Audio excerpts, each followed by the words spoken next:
கிறிஸ்து இயேசுவுக்குள் மிகவும் பிரியமான மாதா தொலைக்காட்சி குடும்பத்தாரே, மெசியாவை தேடி என்கின்ற திருவருகை கால தொடர் தியான நிகழ்வு மூலமாக உங்களை சந்திப்பதிலே மிக்க மகிழ்ச்சி அடைகின்றோம். மீட்பின் வரலாற்றிலே புனித யோசேப்பு மிகப்பெரிய பங்காற்றி இருக்கின்றார். பேசாத மகான் என்று சொன்னால் அது மிகையாகாது. இந்த மாமனிதரை பற்றி இறை வார்த்தையை நாம் இப்பொழுது கவனமுடன் கேட்போம். மத்தேயு எழுதிய தூய நற்செய்தியிலிருந்து வாசகம். அதிகாரம் 1, இறை வார்த்தைகள் 18 முதல் 24 முடிய. இயேசு கிறிஸ்துவின் பிறப்பையொட்டிய நிகழ்ச்சிகள். அவருடைய தாய் மரியாவுக்கும் யோசேப்புக்கும் திருமண ஒப்பந்தம் செய்யப்பட்டிருந்தது. அவர்கள் கூடி வாழும் முன் மரியா கருவுற்றிருந்தது தெரிய வந்தது. அவர் தூய ஆவியால் கருவுற்றிருந்தார். அவர் கணவர் யோசேப்பு நேர்மையாளர். அவர் மரியாவை இகழ்ச்சிக்கு உள்ளாக்க விரும்பாமல் மறைவாக விலக்கிவிட திட்டமிட்டார். அவர் இவ்வாறு சிந்தித்துக் கொண்டிருக்கும் போது ஆண்டவரின் தூதர் அவருக்கு கனவில் தோன்றி, யோசேப்பே, தாவீதின் மகனே, உம் மனைவி மரியாவை ஏற்றுக்கொள்ள அஞ்ச வேண்டாம். ஏனெனில் அவர் கருவுற்றிருப்பது தூய ஆவியால்தான். அவர் ஒரு மகனை பெற்றெடுப்பார். அவருக்கு இயேசு என பெயரிடுவீர். ஏனெனில் அவர் தம் மக்களை அவர்களுடைய பாவங்களிலிருந்து மீட்பார் என்றார். இதோ, கன்னி கருவுற்று ஓர் ஆண்மகவை பெற்றெடுப்பார். அக்குழந்தைக்கு இம்மானுவேல் என பெயரிடுவர் என்று இறைவாக்கினர் வாயிலாக ஆண்டவர் உரைத்தது நிறைவேறவே இவையாவும் நிகழ்ந்தன. இம்மானுவேல் என்றால் கடவுள் நம்முடன் இருக்கிறார் என்பது பொருள். யோசேப்பு தூக்கத்திலிருந்து விழித்தெழுந்து ஆண்டவரின் தூதர் தமக்கு பணித்தவாறே தம் மனைவியை ஏற்றுக்கொண்டார்.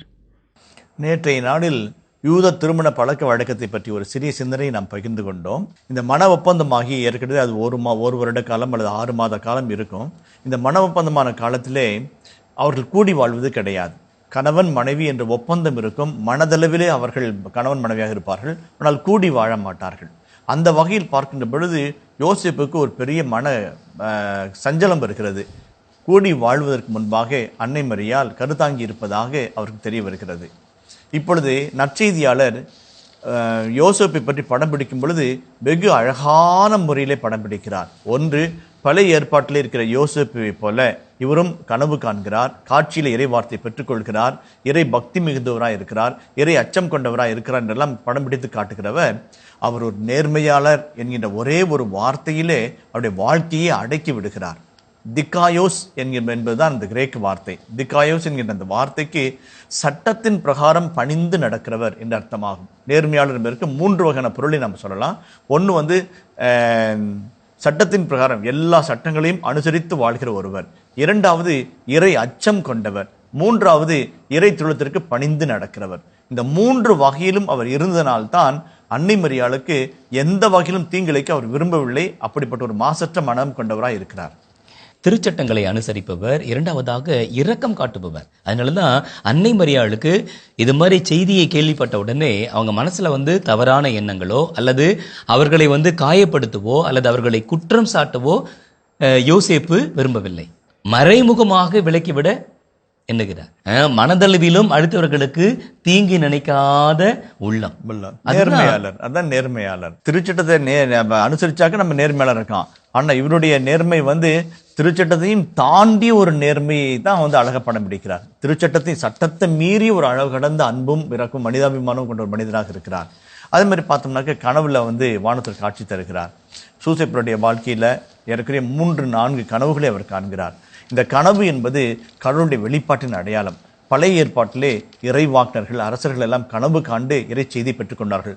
அந்த வகையில் பார்க்கின்ற பொழுது இவரும் ஒரு இறை மனிதராக இறை செய்தியை கனவின் வழியாக பெற்றுக்கொள்கிறார். இந்த சூழல்ல இன்னொரு கருத்தையும் நம்ம இதயத்தில் பதிவு செய்ய வேண்டும். யோசேப்பே, தாவீதின் மகனே.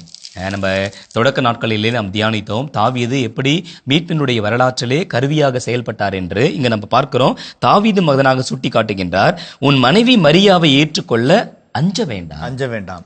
அவர் கருவுற்றிருப்பது தூய ஆவியால் தான். அன்னை மரியாளுக்கு கொடுக்கப்பட்ட அதே செய்தி இவருக்கும் கன்ஃபார்ம் பண்றாங்க.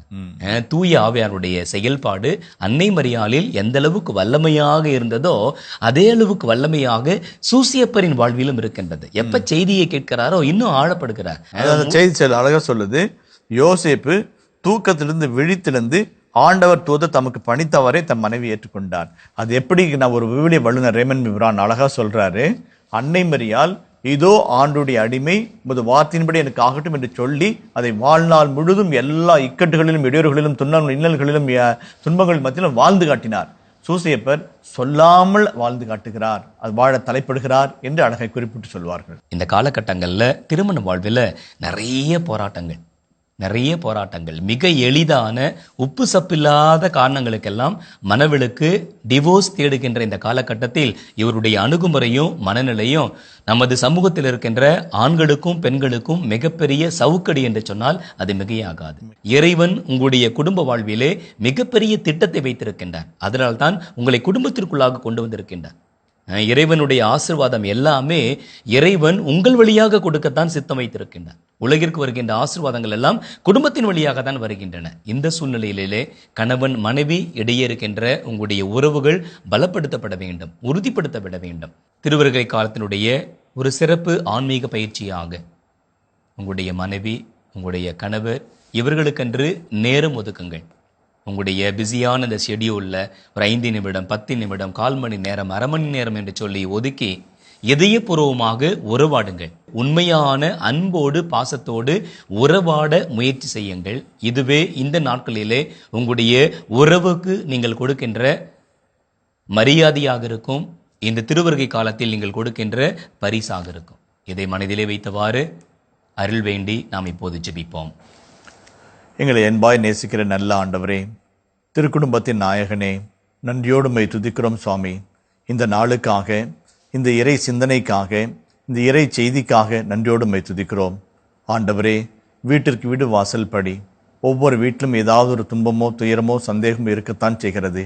கணவன் மனைவி அன்பொழுக ஒருவரை நேசித்து வாழும் பொழுது அந்த குடும்பம் திருக்குடும்பமாய் மாறுகிறது என்பதை இன்று நாங்கள் கற்றுக்கொண்டோம் சுவாமி. ஆண்டவரே, குற்றங்களை பெரிதுபடுத்தாமல் மாறாக மன்னித்து ஏற்றுக்கொண்டு அன்பு செய்தும் நல்ல உள்ளங்களை எங்களுக்குள்ளாய் தருவீராக. எங்கள் கணவன் மனைவியோடு நாங்கள் பாசமாய் பகிர்ந்துண்டு வாழும் நல்ல நாட்களை எங்களுக்கு கட்டிடுவீராக. உன் மனைவி கொடி முந்திரியைப் போல இல்லத்தில் உன்னை சூழ்ந்திருப்பால், உன்னுடைய பிள்ளைகள் ஒளிவ கிளைகளைப் போல பந்தியில் உன்னை சூழ்ந்திருப்பார்கள் என்று வேத வசனம் சொல்லுகிறது போல, ஆண்டவரே, நாங்கள் ஒருமனப்பட்டு ஒரே குடும்பமாய் மகிழ்ச்சியும் மனதிலும் இருக்க இந்த நாட்கள் எங்களுக்கு உதவுவதாக. என்றும் வாழும் இயேசு வழியாகவே உம்மை மன்றாடுகிறோம். ஆமென். அன்புக்குரியவர்களே, மீண்டும் மெசியாவை தேடி என்கின்ற இந்த தியான தொடர் மூலமாக உங்களை சந்திக்கின்ற வரை உங்களிடமிருந்து அன்போடு விடைபெறுகின்றோம். இயேசுவுக்கே புகழ், இயேசுவுக்கே நன்றி, மரியே வாழ்க.